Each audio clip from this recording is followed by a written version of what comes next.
Hello guys, in this video I'm going to show you how to pay a bill in the AusPost application. The first thing you need to do is enter the app.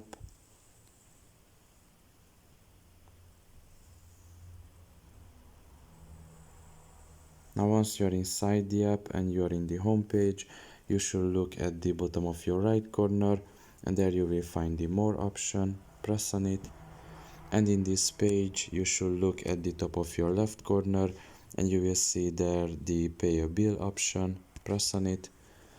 And here you can write in the bill pay code and the reference number, or you can just scan the document. You can see the scan option at the top of the right corner, and after that is done, all you have to do is just press continue and you will be able to pay a bill shortly after.